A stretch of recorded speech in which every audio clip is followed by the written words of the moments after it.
Bon, si vous n'avez pas vu, il y a une scène post-générique. Je préfère vous le dire directement pour qu'au cas où, vous alliez directement la voir. Vous avez besoin du dieu de la malice. Loki est imprévisible.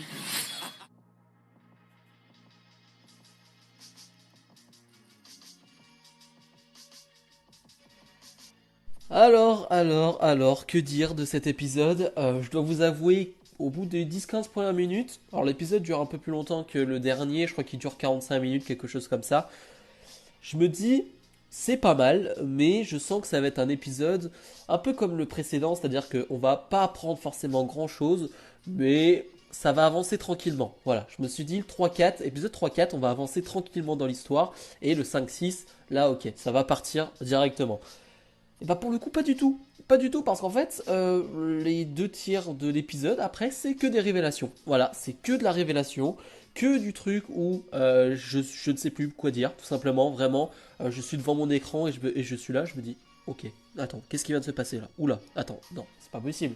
Non, vraiment, j'étais perdu, mais perdu dans le bon sens du terme. C'est-à-dire qu'à chaque fois, il se passait quelque chose vraiment sur les 20 dernières minutes. Il se passe tout le temps un truc. C'est assez impressionnant d'ailleurs. Autant de révélations, autant de choses. Et ça fait plaisir. Donc, c'est possiblement mon épisode préféré. Voilà, c'est toujours compliqué à dire, mais ouais, je sais pas. J'ai vraiment trop kiffé toutes les révélations. Je sais même pas par où commencer d'ailleurs, tellement il y a de révélations, tellement il y a de choses. Alors, on apprend le pourquoi du comment Sylvie déteste la TVA, ou en tout cas elle est pourchassée par la TVA. C'est-à-dire qu'elle était, on la voit petite, elle a été pourchassée, en fait elle a été recueillie par la TVA pour être tuée, hein, j'imagine. Parce qu'en fait elle était dans une réalité qui ne devait pas exister, à ce que j'ai compris, qui ne devait plus exister. Elle en tout cas elle ne devait pas exister. C'est une erreur, voilà, tout simplement. Donc elle aurait dû être supprimée. Et donc c'est pour ça qu'ensuite elle a réussi à s'échapper et que le TVA la recherche depuis toutes ces années. Donc voilà, on a un peu l'explication de ça, c'est déjà une très bonne chose. Qu'est-ce qu'on a comme explication? Eh ben, on a l'explication des gardiens du temps, voilà. Partons directement dans la révélation, voilà. Les gardiens du temps qui n'existent pas, finalement, hein, parce que, allons tout de suite directement à la dernière scène. On va retrouver Loki et Lady Loki, enfin plutôt Sylvie, qui vont se retrouver dans la salle du temps, qui vont se retrouver où il y a les gardiens du temps, tout simplement. D'ailleurs, une très belle salle, un peu sombre, avec un peu de fumée, de brouillard, voilà, un peu grisâtre. Voilà, j'ai bien aimé cette salle. On va voir les trois gardiens du temps en fond. Je me dis, ils paraissent un peu petits quand même, les gardiens du temps. Donc je me dis déjà, un peu bizarre, mais bon, pourquoi pas, d'accord. Et en fait, Loki qui va se retrouver à en tuer un, sauf qu'il va couper la tête, et en fait, ce ne sont que des robots, entre guillemets, voilà, des choses qui n'existent pas, en fait, des choses qui ne sont pas réelles, qui ne sont pas vivantes. Donc on comprend que les gardiens du temps n'existent pas. Voilà, ou en tout cas, ils n'existent pas sous cette identité. Ce n'est pas trois personnes comme ça, comme trois gardiens, tout simplement. Peut-être une personne, enfin, je pense que oui, forcément, il y a une personne qui est au-dessus et qui contrôle tout ça. Mais voilà, en tout cas, de ce que l'on voit, là, les gardiens du temps n'existent pas factuellement. Voilà, c'est comme ça. D'accord, je ne sais plus quoi dire. Alors, on pouvait s'en douter là aussi, c'était des rumeurs, on pouvait des théories. Mais là que ça arrive comme ça à l'épisode 4, et ben c'est une très bonne chose. Comme ça, au moins, on va pouvoir avancer sur l'épisode 5 et 6 pour savoir qui est au-dessus, justement. J'avais un petit truc parce que je connais pas trop Kang, mais c'est vrai que le gardien qui va avoir la tête découpée, en tout cas ce robot qui va avoir la tête découpée, ressemble énormément à Kang. Hein. On verra bien où ça nous mène, mais c'est vrai que ça ressemble énormément à Kang. Est-ce que c'est fait exprès? Est-ce que c'est juste pour nous induire en erreur? Je ne sais pas. En tout cas, c'est vrai qu'il y a beaucoup de ressemblances avec Kang. Mais voilà, pour le moment, on ne sait pas qui contrôle tout ça. Même Loki va être perdu, il va se dire mais c'est qui est au-dessus alors? Qui est au-dessus? Et en parlant de Loki, parce que là je parle d'action, je parle de révélation, mais en termes d'émotion, on a été gâté. Vraiment, on a été gâté dans cet épisode. Mobius qui va mourir. Voilà, c'est dit, c'est comme ça. Je m'y attendais absolument pas. Voilà, vraiment pas. Mobius qui va mourir. Vraiment choqué, déçu, j'ai envie de dire. Vraiment, je m'y attendais absolument pas. Loki qui va même avoir quelques larmes aussi. Loki qui est plus sincère dans cet épisode. Et j'ai eu peur parce qu'au début avec Mobius, oh, qu'est-ce qu'il est chiant, j'ai envie de dire, dans le sens où il fait que du mentir. Vraiment, il lui ment, il lui ment, il lui ment. Et finalement, il va lui dire la vérité, en tout cas ce qu'il sait, que bah, ce sont tous des variants, les agents de la TVA. Mobius qui va pas trop le croire au tout début, mais qui va finalement le comprendre. Mais ce sera trop tard, voilà, il va se faire tuer.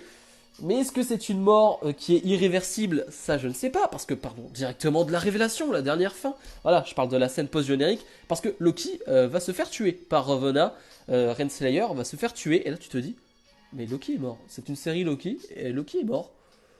D'accord, pourquoi pas. Sauf qu'il y a une scène post-générique, donc allez la voir si vous ne l'avez pas encore vue, où Loki va se réveiller dans un endroit alors un peu apocalyptique et on se rend compte à un moment donné quand la caméra va tourner, va se changer de sens, pardon, on va voir la tour Avengers qui est effondrée au sol et je crois qu'il est avec des variants Loki, avec peut-être un variant Thor, je ne sais pas trop, je crois qu'il y a un marteau, mais un plus jeune, un plus vieux d'ailleurs Loki, et ils vont leur dire si tu ne veux pas mourir en tout cas, faut que tu restes avec nous. D'accord, alors j'ai l'impression qu'ils sont dans un monde perdu où tous les Loki qui ont été tués se retrouvent, ou les variants Loki Thor, je sais pas, il y en a un qui a un marteau, j'ai l'impression, alors c'est vraiment un variant Loki qui a eu le marteau, je ne sais pas. En tout cas, d'accord, donc on se rend compte qu'ils ne sont pas vraiment morts là aussi. Euh, et heureusement d'ailleurs, parce que bon, si Loki était mort dans une série Loki à l'épisode 4, ça aurait pu être compliqué pour la suite, sachant qu'il y a une saison 2. Alors, on aurait pu suivre les aventures de Sylvie, mais ça aurait pas été la même chose. Mais voilà, en tout cas, je pense que j'ai oublié plein de choses. Là aussi, oui. Une chose aussi, c'est que Loki et Sylvie vont être sauvés sur la Mantis parce qu'ils vont créer quelque chose. Ils vont créer un Nexus parce que justement, il y a des sentiments entre les deux. Il y a quelque chose qui va se passer entre les deux, ce qui va créer un Nexus. C'est-à-dire que voilà, il y a une connexion entre les deux, il y a des sentiments amoureux, ce qui ne devrait pas arriver, parce que ce sont deux variants Loki. Donc vraiment, ce n'est pas normal. Donc ça engendre des problèmes dans la matrice, si je puis dire. Et donc le Nexus va avoir un Nexus et la TVA va le voir et c'est comme ça qu'ils vont être retrouvés. Donc voilà, on se demandait comment ils allaient être retrouvés, c'était de cette manière. Alors bien évidemment j'ai oublié plein de choses, je sors de l'épisode là donc je suis un peu troublé, je suis un peu ailleurs si je puis dire. Et voilà, B15 c'est elle aussi qui va découvrir que le TVA leur ment depuis le début. Voilà, elle va le découvrir avec Sylvie qui va lui remontrer ses souvenirs, en tout cas lui donner les souvenirs qu'elle avait, en fait, ce qu'elle était avant.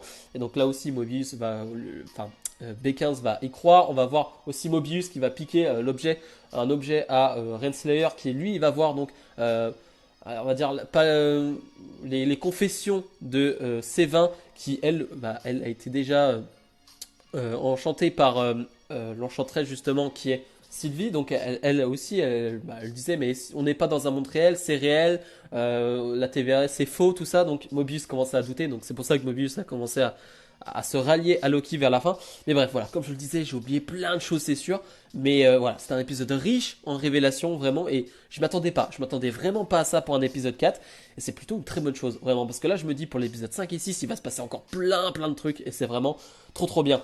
Bref, comme d'habitude, n'hésitez pas à mettre le petit pouce bleu et à vous abonner si ça vous plaît.